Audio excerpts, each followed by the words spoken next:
देखिए Kalinga institute of social science किस रे नियुक्ति रही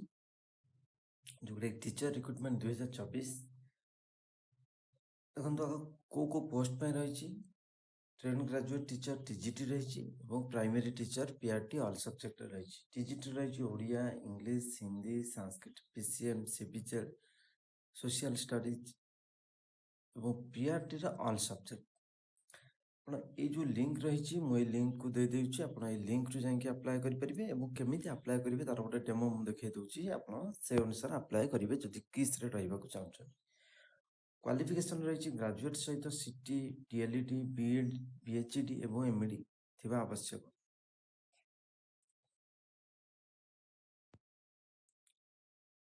एवं ए जो एप्लीकेशन लास्ट डेट तार रही 20 सेप्टेम्बर 2024 ए लिंक रे आपण अप्लाई करि परिबे ए जो लिंक रही एवं अधिक डिटेल्स जानिबा पई आपनकर वेबसाइट तार जो रही किस से आप देखिपारे आपन अप्लाई करबा परे ताकू शॉर्टलिस्ट करा जिवो जो माने शॉर्टलिस्ट करा जिवो से माने भितर किछि जन को रिटन पे डका जिवो शॉर्टलिस्ट जो मान करा जाइथो से मान लाइव क्लास निया जिवो डेमो क्लास रहइबो एवं पर्सनल इंटरव्यू रहिला परे सिलेक्शन आसीबो वो ए सब आपन को जो दिया जिवो केबे रिटन हबो ए सब केवल आपनकर वैलिड ईमेल आईडी देथिले सेइथरे ही से माने आपन को जणेबे कॉल किछि करा जिवोनी कि ता वेबसाइट किछि एडमिट कार्ड एमति आसीबो देखो जो लिंक मुझे आपन कौन करेंगे से लिंक रे आपन को अप्लाई करने पड़े क्लिक कला पर ये पेज ओपन हो ये पेज ओपन हम देखो तार पेज रही कि स्कूल टीचर रिक्रुटमेंट 2024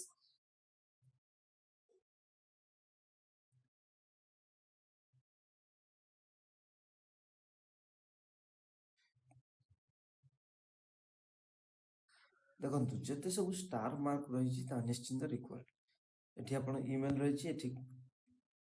टच कले गोटे ठीक मार्क हो प्रथम आपको देखो अप्लाई पोस्ट जदि आपंकर train graduate PRT coach TGT TGT touch करेंगे जब पीआरटी पीआरटी टच करेंगे को सब्जेक्ट पे जदि अप्लाई करुछंती प्राइमरी जदि करिवे ताले ऑल सब्जेक्ट हे जिवो जदि आपन को टीजीटी रो करुछंती ओडिया इंग्लिश हिंदी जहां भी से ताको चूज करिवे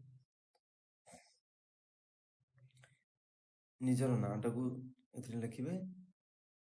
ना को फिल अप करिवे मेल फीमेल किबा अदर्स ताको आपण टिक करिवे डेट ऑफ बर्थ को चूज करिवे रिलीजन देवे हिंदू सिख कि क्रिश्चियन कि बौद्ध जहाँ भी आपण social category SC ST OBC SCBC general ना अदर्स ताकू देवे फादर्स नेम देवे मदर्स नेम देवे मैरिटल स्टेटस देवे मैरिड अनमैरिड जदि मैरिड होइछंती ताले एठी स्पाउस नेम देवे आपण स्वामी जदि मैरिड ताले स्वामी किबा स्त्री नाम को एठी देवे कांटेक्ट नंबर आपण देवे निजर व्हाट्सएप नंबर मध्य देवे ईमेल आईडी देवे आपणकर एवं प्रेजेंट एड्रेस देवे आर्ट पोस्ट निजर ग्राम देवे पोस्ट देवे पुलिस स्टेशन देवे ब्लॉक देवे डिस्ट्रिक्ट देवे स्टेट देवे एवं पिन देवे सेमती परमानेंट एड्रेस रे आर्ट पोस्ट ए सब देवे हाईएस्ट एकेडमिक क्वालिफिकेशन जदि आपण टीजीटी पे अप्लाई करछंती आपनकर हाईएस्ट क्वालिफिकेशन बीएड अछि किबा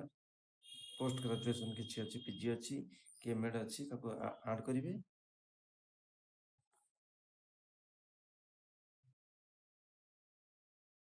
प्रोफेशनल क्वालिफिकेशन जोटा आपनकर अच्छी कौन सीटी अच्छी कि डीएलई अच्छी कि बीएड अच्छी बीएचडी अच्छी एमडी अच्छी ताको ठीक करिवे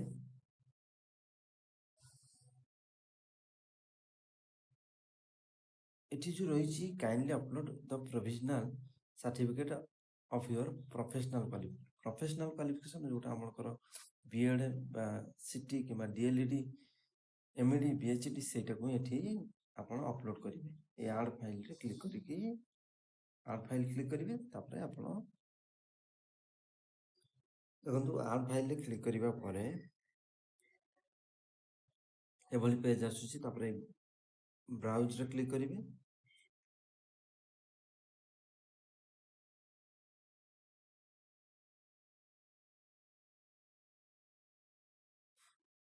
ଯେହେତୁ ମୁଁ ଏଇଟା ଖୋଲିଛି ମୋବାଇଲରେ, ଦେଖନ୍ତୁ ଏଠୁ ତାପରେ ଚୁଜ୍ ଆନ୍ ଆକ୍ସନ୍ ଆସୁଛି। ମୋର ଡକୁମେଣ୍ଟରେ ଧରିନିଅ ମୁଁ ରଖିଥିବି, ତାହେଲେ ଡକୁମେଣ୍ଟ କ୍ଲିକ୍ କରିବି। ତାପରେ ଯେଉଁ ଡକୁମେଣ୍ଟଟା ଆପଣ ସ୍କାନ୍ କରିକି ରଖିଛନ୍ତି ବା ଫଟୋ ଉଠେଇକି ମୋବାଇଲରେ ରଖିଛନ୍ତି କ୍ଲିୟର ଭାବରେ, ତାକୁ ଅପଲୋଡ଼ କରିବେ। ମ୍ୟାକ୍ସିମମ୍ ଯେମିତି 1 MBରୁ ଅଧିକ ହବନି।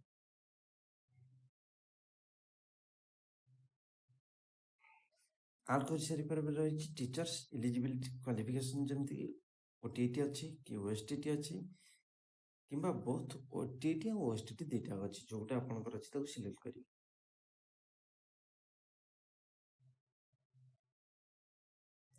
ତାପରେ ଏଠି ଯେଉଁ ଦେଇଛି kindly upload certificate of your teachers eligibility qualification, ଯେଉଁଟା ଆପଣଙ୍କର ରହିଛି OTET OSTT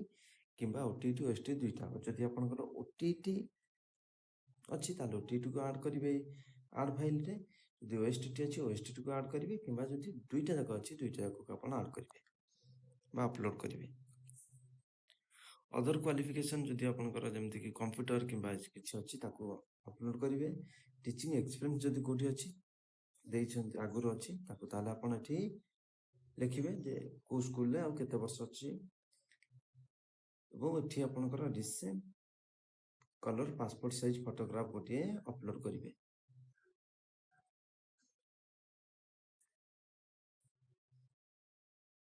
ଏବଂ ଆପଣଙ୍କର ସିଗ୍ନେଚରକୁ ଏଠି ଅପଲୋଡ଼ କରିବେ। ସିଗ୍ନେଚର କରିବେ, ସ୍କାନ୍ କରି ଏଠି ଆଡ୍ ଫାଇଲରେ ଯେମିତି ଗୋଟିଏ ମୁଁ କହିଛି ସେଭଳି ଆପଣ କରିପାରିବେ। ଡିକ୍ଲାରେସନ୍ ଏଠି ଟିକ୍ ମାରିବେ ବା କ୍ଲିକ୍ କଲା ପରେ ଟିକ୍ ହେଇଯିବ। I do hereby declare that the above information are true and the best of my knowledge.